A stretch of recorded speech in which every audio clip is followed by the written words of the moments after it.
Hello बच्चों, चलिए प्रश्न को पढ़ते हैं। इसमें लिखा है, चित्र में एलसीआर श्रेणी परिपथ के लिए ओमेगा और आई मैक्स के बीच ग्राफ दर्शाया गया है। बच्चों तो चित्र से बैंड चौड़ाई ज्ञात कीजिए और ग्राफ पर इसे अंकित भी कीजिए। तो चलिए बच्चों, इस प्रश्न की मूल अवधारणा को हम देख लेते हैं।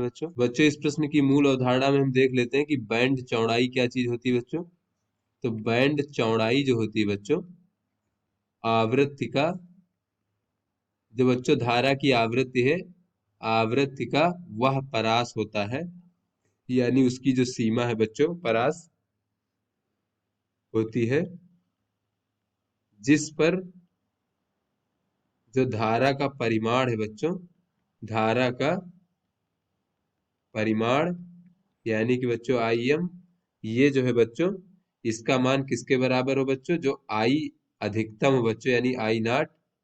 इसे बच्चों हम अधिकतम धारा का मान कहते हैं। अधिकतम मान यानी शिखर मान भी बच्चों कह सकते हैं, आई नॉट भागे वर्गमूल 2।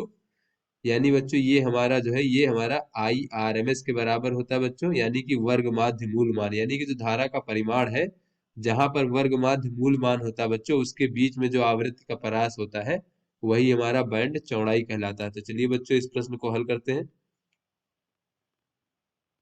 तो बच्चों यहाँ पर धारा का अधिकतम मान अगर शिखर मान देखें बच्चों, तो ये शिखर मान हमारा 1 एम्पियर, यानी आई नॉट का मान बच्चों 1 एम्पियर है, 1.0 एम्पियर। तो यहाँ से बच्चों अगर हम आई आर एम एस का मान देखें बच्चों, तो ये हो जाएगा आई नॉट बटे वर्गमूल 2, यानी 1.0 भागे वर्गमूल 2। तो यहाँ से बच्चों ये आई आर एम एस का मान हमें प्राप्त हो जाएगा 0.7 एम्पियर। यानी बच्चों ये 0.5 है, 0.6, और ये हमारा बच्चों 0.7 एम्पियर है। तो यहाँ से बच्चों अगर एक लाइन खींचे हम इस प्रकार से, तो बच्चों ये जो आवृत्ति होगी बच्चों इस प्रकार से, यहाँ पर ये आवृत्ति बच्चों, ये जो है हमारा, यही हमारा जो आवृत्ति का परास है, ये हमारा बैंड चौड़ाई कहलाएगा। तो चलिए बच्चों यहाँ पर देख लेते हैं। तो बच्चों यहाँ से अगर हम इसका मान ज्ञात करना चाहें, तो हम बच्चों ग्राफ से भी देख सकते हैं। अगर ऐसे ज्ञात करना चाहे बच्चों, तो यहाँ पर देखें, ये पूरी चौड़ाई जो है बच्चों, इस प्रकार से देख लेते हैं। ये बच्चों 0 यहाँ पर 0.3 से प्रारंभ होकर के बच्चों, और ये 1 तक अगर हम देखें बच्चों इस प्रकार से, 0.3 से लेकर के 1 तक, तो बच्चों ये पूरा इस प्रकार से आधा ग्राफ है ये। और ये इतने में बच्चों जो हमारे आई एम है, वो 0 से लेकर के 1 के बीच में है। यानी इन दोनों का अंतर देखें बच्चों, तो ये 1 के बराबर है, 1.0 के बराबर। और फिर इनका अंतर देखें बच्चों हम अगर, तो बच्चों इनका अंतर 1 में से 0.3 घटाएंगे बच्चों, तो ये हो जाएगा 0.7।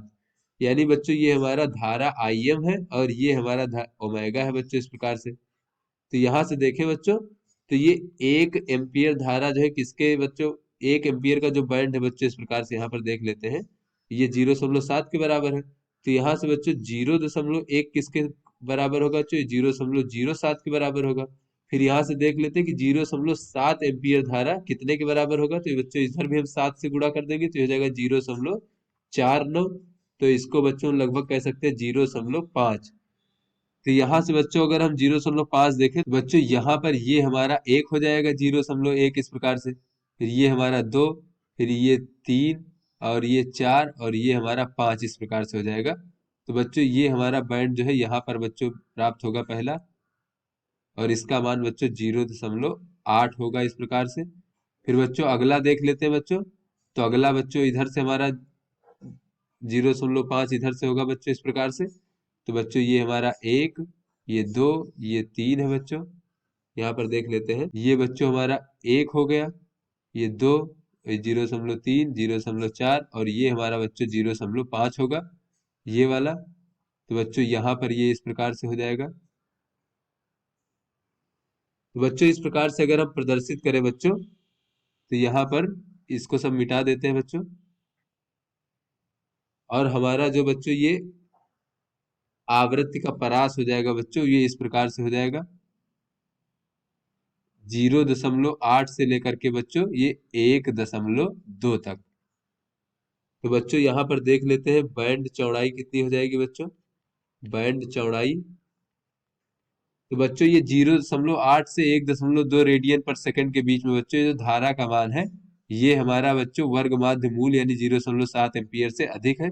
तो बच्चों यही हमारा बैंड चौड़ाई हो जाएगा 1.2 ऋण 0.8। इन दोनों का अंतर देख लेते हैं बच्चों, तो ये हो जाएगा 0.4। रेडियन प्रति सेकंड। बच्चों ये हमारा बैंड चौड़ाई का मान हो गया बच्चों। तो आशा करते हैं बच्चों ये आपको समझ में आ गया होगा। धन्यवाद।